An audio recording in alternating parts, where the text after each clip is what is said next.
Oh, cool. I did not know that you could download them. So if you have a conversation in your room and you've woken Alexa, that would be recorded. Oh, okay. So, and it's stored in the cloud. So now that you know that, who do you think can access that in the cloud? Probably anybody that I've shared my cloud access to, so like my family probably. If they had the app, if they knew about it, maybe they would be able to. They don't know about it, so I guess I'd definitely be able to show them, but I don't think it would, spark their interest into like having to listen to what I've asked Alexa. Yeah. But yeah, I guess I never even thought about that. So what about Amazon? Could Amazon access it? I would assume that they would be able to, since they, it's just technology. But I would hope that their privacy, provokes that into, leaving that stuff private for the user of the dot. So, I guess it's possible that they could.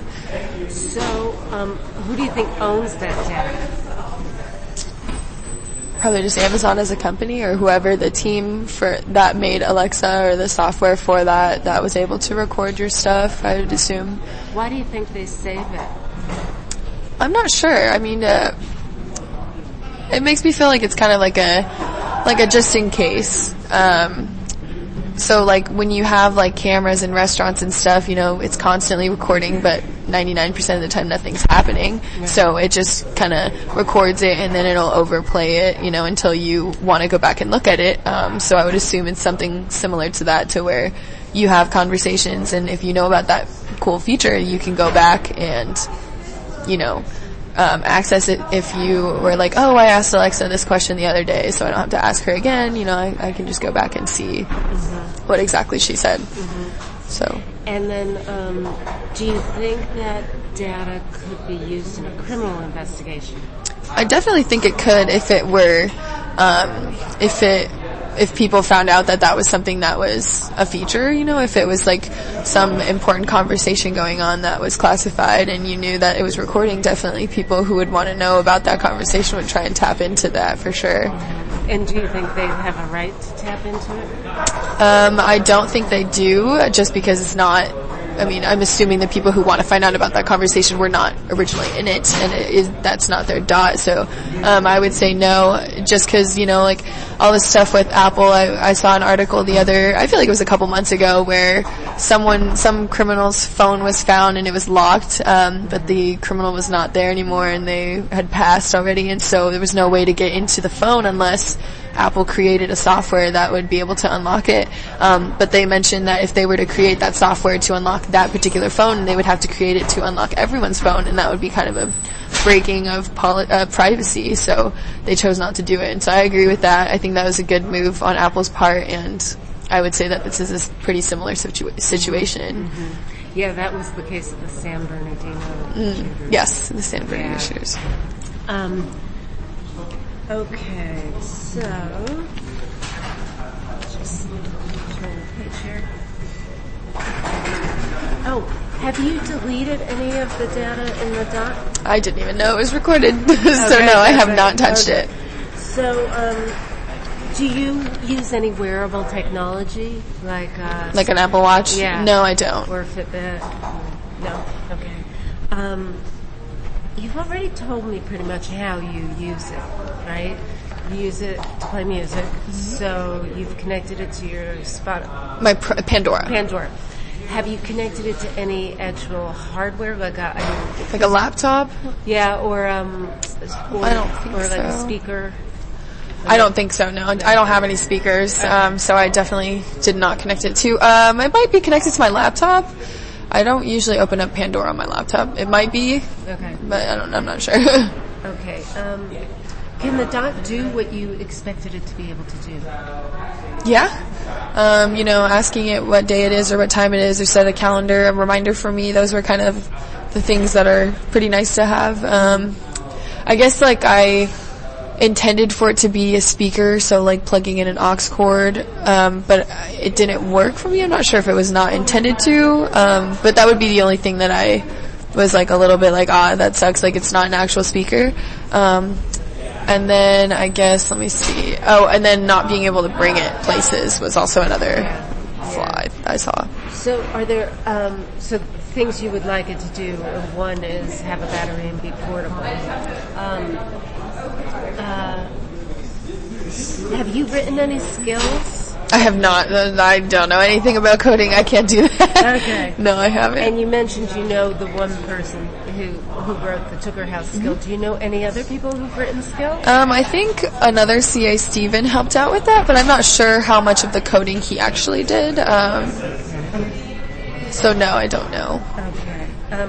Did you leave on the option to purchase things through the Alexa Dot? Like on Amazon and Yeah. stuff? I don't think so. I'm a visual person, so I like to see what I'm purchasing before I purchase it, just in case, you're buying some Tide Pods, you get the wrong scent or something, right? So, I do remember being mentioned that feature, but I've never used it. Okay.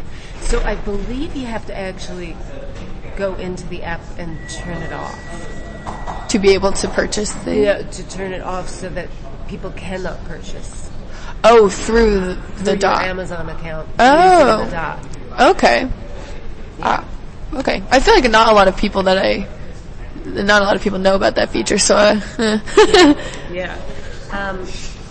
I guess that was a big concern initially, that students in the ASU agreement you had to that you signed. Pretty sure it said you agreed not to make purchases on your roommate or your. I'm sure it was on there. Yeah. So you have granted drop-in privileges to like 2 people. Has the Dot ever surprised you by like just talking or? Oh yeah, sometimes I'll just have a conversation and Alexa will just turn on and reply to something, but I think it's because like one of, something that we said sounded like Alexa or sounded like set an alarm or something like that, to where we're like, whoa, what? And so we're like, Alexa, stop. Yes, she has. Okay, and then, so what's the best thing about it that you like?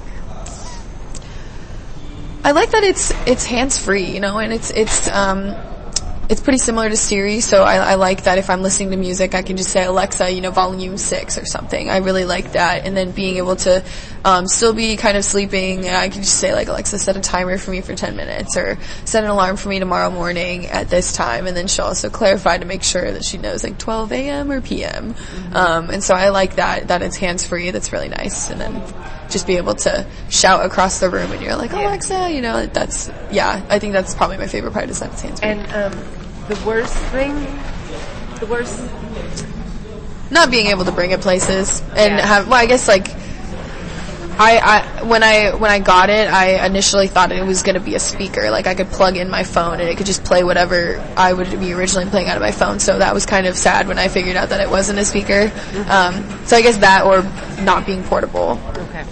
And then what opportunities has the Dot presented you with as a student?